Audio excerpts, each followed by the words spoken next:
आग में जला के आग के अंदर डालें और उसको साफ कर लें। हम पानी से कपड़ा साफ करते हैं ना, वो आग से कपड़ा साफ करें। लोगों ने पूछा जी ये रुमाल जलता नहीं है?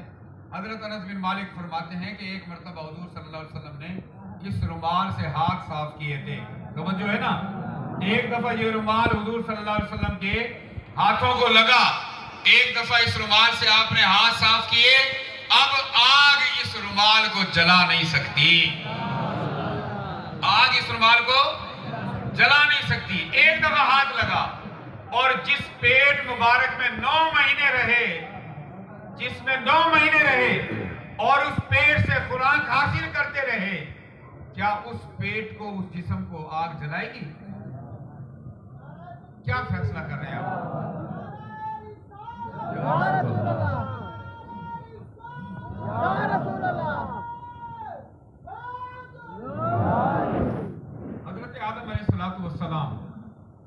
आदम अलैहिस्सलाम की तख्लीक हुई, ये नूर मुंतकिल हो गया। अब फरिश्ते पीछे पीछे चलते। आदम अलैहिस्सलाम को जैसे मक्खियों की भिनभिनाहट, शहद की मक्खियां भिनभिनाती है ना, आवाज आती है, मक्खियों की भिनभिनाहट महसूस होती। पूछा या अल्लाह ये मामला क्या है? बताया गया कि तेरी पुश्त में, तेरी औलाद में से पैदा होने वाले आखिरी नबी का नूर है जो तेरी पुश्त में है, और वो नूर अल्लाह का जिक्र करता है, तो फिर ये आवाज पैदा होती है जैसे मक्खियों की वो आवाज आती है। या अल्लाह पाक इतना मुकद्दस नूर और मेरी पुश्त में हो, ये बेअदबी है, इसको मेरी पेशानी में मुंतकिल कर दे। पेशानी में मुंतकिल कर दिया। अब सारे फरिश्ते दीदार करें और जिनके पास वो नूर है वो पेशानी देख ना सके। अगर शीशा उस वक्त ईजाद हो जाता तो फिर शायद आसानी हो जाती, लेकिन शीशा भी नहीं था। या अल्लाह पाक सारे फरिश्ते इस नूर की ज़ियारत करते हैं और मैं इस नूर की ज़ियारत से महरूम हूँ, तो मुझे इसकी ज़ियारत करवा दे। आदम अलैहिस्सलाम के अंगूठे के नाखूनों में उस नूर की झलक जो दिखाई गई, तो आपने फर्ते मोहब्बत से अंगूठे चूमे और आंखों को लगाए, इस नूर को चूमा और आंखों से लगाया। आदम अलैहिस्सलाम कौन है? हमारे बाप हैं, हमारे बाप हैं सबके। कोई ऐसा बंदा है जो आदम अलैहिस्सलाम के औलाद से ना हो, डायरेक्ट आ गया हो? कोई भी नहीं है ऐसा। सारे हम हमारे बाप हैं, और हलाली औलाद वो होती है जो बाप के नक्शे कदम पे चले। हमारी मोहब्बतों का महवर क्या होना चाहिए? जो हमारे बाप ने किया है ना, जो हमारे बाप ने किया है वो हम करेंगे ना करें? अब कोई कहे जी आदम अलैहिस्सलाम के अंगूठे के नाखूनों में तो वो जलवा नजर आया था, तुम्हारे नाखूनों में तो जलवा नहीं है। सवाल बनता है ना। फिर उससे सवाल करो कि हजरत हाजरा ने सफा और मरवा के दरमियान दौड़ लगाई, 7 चक्कर लगाए, किस लिए लगाए थे? पानी नहीं था इसलिए लगाए ना। अब तो वहां कदम कदम पे पानी के कूलर रखे हुए हैं, ठंडा मीठा आबे ज़मज़म का पानी रखा हुआ है, और फिर भी तुम दौड़ लगाते हो। वो तो पानी के लिए दौड़ी थी, तुम क्यों दौड़ रहे हो? उनकी अदा को अल्लाह ने पसंद किया और तुम्हारे लिए इबादत का दर्जा दे दिया। और सब लाइटें लगी हुई है वहां, जहां वो दौड़ी थी तुम्हें भी वहां से दौड़ के गुजरना है। ऐसा है ना। हजरत इब्राहिम खलीलुल्लाह ने शैतान को कंकर मारे, 3 शैतानों को कंकरी मारी जाती है ना, उनको शैतान नजर आया था। ईमानदारी से बताओ, जो आपने हज करके आए हो, आपने वहां शैतान को देखा था? फिर आपने पत्थर क्यों मारे? उस अदा को अदा करना इबादत बन गया है। वहां शैतान नजर नहीं आता। बहुत सारी शरीयत के ऐसे अहकाम हैं जो उस वक्त तो जरूरत थे। जब सहाबा किराम गए ना तवाफ करने के लिए, हुजूर सल्लल्लाहु अलैहि वसल्लम ने फरमाया अकड़ अकड़ के 3 चक्कर लगाओ, पहलवानों की तरह सीना निकाल के, छोटे कदम हाथ ऐसे करके ना, इसको कहते हैं शरीयत में रमल करना। अकड़ के क्यों? क्योंकि साइडों पे काफिर खड़े हुए थे, वो कह रहे थे देखो ये कमजोर मुसलमान ये तवाफ करेंगे। हुजूर ने फरमाया कि इनका मुंह बंद कर दो, तुमने आप अकड़ के चक्कर लगाने। खाना काबा के अंदर 3 चक्कर तुमने अकड़ के लगाने हैं, रमल करनी है। ये शरीयत का हुक्म है ना। ऐसा है ना। उस वक्त तो काफिर देख रहे थे, अब तो काफिरों का दाखिला हद हरम में भी बना है। काफिर देख रहे हैं आपको, लेकिन तुमने वो अमल करना है। हालांकि अल्लाह ने क्या हुक्म दिया? वला तमशी फिल अर्दि मरहा, जमीन पे अकड़ के मत चलो। लेकिन प्यारे आका का अख्तियार देखो, प्यारे आका ने फरमाया कि खाना काबा के अंदर अकड़ के चलो।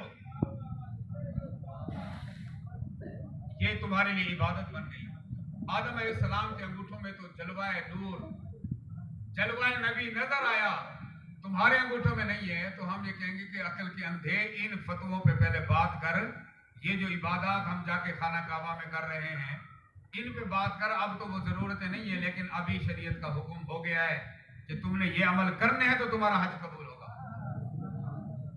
तो हमारा बाप है, हमने अपने बाप की सुन्नत को अदा करना है। क्या ख्याल है? फतवा समझ आया है? अपने बाप की बात माननी है कि ये इधर की बात माननी है? बाप की बात माननी है, बाप के नक्शे कदम पे भी चलना है। और बाप भी वो जो अबुल बशर हो और पहला अल्लाह का नबी हो।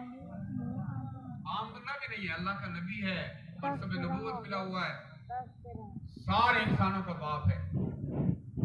तो हमें भी वो तरीका अख्तियार करना चाहिए। अजान हो रही थी मस्जिद नबी में, सरकार आलम तशरीफ फरमा है, और जब मुअज्जिन ने अशहदु अन्ना मुहम्मद रसूलुल्लाह कहा तो सिद्दीक अकबर रज़ियल्लाहु ताला अन्हु ने अंगूठे चूमे और आंखों पे लगाए। किसने लगाए? सिद्दीक अकबर कौन है? हुजूर सल्लल्लाहु अलैहि वसल्लम ने फरमाया ये ईमान की कसौटी है। सारी उम्मत का ईमान एक तरफ और सिद्दीक अकबर का ईमान एक पलड़े में, तो सिद्दीक अकबर का ईमान का पलड़ा झुक जाएगा। सारे लोगों के एहसानात का बदला मैंने चुका दिया, सिद्दीक अकबर के एहसानात का बदला अल्लाह चुकाएगा। ये है ईमान की कसौटी। हुजूर सल्लल्लाहु अलैहि वसल्लम देख रहे थे, सिद्दीक अकबर अंगूठे चूम रहे और आंखों से लगा रहे अशहदु अन्ना मुहम्मद रसूलुल्लाह पे। हुजूर सल्लल्लाहु अलैहि वसल्लम ने फरमाया मा फ़अल मिस्ल फ़अल खलीली, जिसने ऐसा किया जैसा मेरे इस दोस्त ने किया है। वो दोस्त जो ईमान की कसौटी है। ईमान कैसा होना चाहिए? जो सहाबाए किराम का ईमान है। जिसने ऐसा किया जैसे मेरे इस दोस्त ने किया है, मेरी शफाअत उसके लिए वाजिब हो गई है। मैं कयामत के दिन कयामत की सफों में से उसको ढूंढ के जन्नत की तरफ ले जाऊंगा, जिसने मेरे दोस्त ऐसा किया। अब दो बातें हो गई हैं, एक तो हमारे बाप ने ऐसा किया और दूसरे हमारे इमाम ने ऐसा किया है, जो उम्मत का अमीन है, जो उम्मत के ईमान की जिम्मेदारी तब कबूल करता है, जिसको हुजूर सल्लल्लाहु अलैहि वसल्लम कल क़यामत के दिन सबसे पहले अल्लाह की बारगाह में हिसाब किताब के लिए पेश करेंगे। और सिद्दीक अकबर रज़ियल्लाहु ताला अन्हु को देख के अल्लाह का जलाल जमाल में बदल जाएगा कि इसका हिसाब क्या लूंगा। जिसने मेरी खातिर टाट का लिबास पहना उससे मैं हिसाब लूँ। उस जात का तरीका मानना चाहिए कि नहीं? अच्छा कोई ना चूमे ना तो आप ठेकेदार नहीं है। लस्ता अलैहिम बिमुसैतिर, अल्लाह ने तो प्यारे आका कहा आप फज़क्किर न मान तफ़ज़क्किर, आप नसीहत करें, आप नसीहत करने वाले हैं। लस्ता अलैहिम बिमुसैतिर, आप इन पे दारोगा मुकर्रर नहीं किए गए। और यही बात मैं आपको पैगाम दे रहा हूँ। आप अपनी नवेड़ तेन होर नल की, तू गठड़ी नु साम तेन चोर नल की। अपना आप हमने संभालना है, अपने आप को हमने इस तरफ राग़िब करना है। अगर कोई आदम अलैहिस्सलाम का हलाली बेटा होगा तो वो चल पड़ेगा, वरना आपसे नहीं पूछा जाएगा वो उस बंदे ने अंगूठे नहीं चूमे, तूने क्यों उसको नहीं मजबूर किया। जो ना चूमे उसके खिलाफ पंचायत करोगे फिर? कोई जरूरत ही नहीं है। अपना काम किए जाओ, जो करेगा वो भरेगा। ठीक है ना? अहले सुन्नत ऐसे ही अंगूठे चूम के आंखों से नहीं लगाते। और मुखालिफिन ने भी ये लिखा है उनकी किताबों में कि जो अंगूठे चूम के आंखों से लगाता है उसको आशोब चश्म नहीं होता। आशोब चश्म कहते हैं आंखों की बीमारी, आंखें सुर्ख हो जाती है ना, आशोब चश्म नहीं होता। इसकी अफादियत को तो वो भी मानते हैं जो इनकार करने वाले हों। फिर जरूरी तुमने आशोब चश्म में मुब्तला होना है। अब हुजूर सल्लल्लाहु अलैहि वसल्लम के नूर की बात हो रही थी, बात ज़िमनन एक मसला आ गया तो मैंने कहा जी चलो बरकत के लिए ये भी, कल को अगर कोई बंदा अंगूठे चूम के आंखों से लगाएगा तो मुझे भी उसका सवाब जरूर मिलेगा। ऐसा करेंगे ना? अच्छा, आदम अलैहिस्सलाम को अल्लाह तबारक व तआला ने इस नूर का अमीन बना दिया, अंगूठे चूम के लगाए, और सारे जब आदम अलैहिस्सलाम को अल्लाह ने तख्लीक कर दिया ना,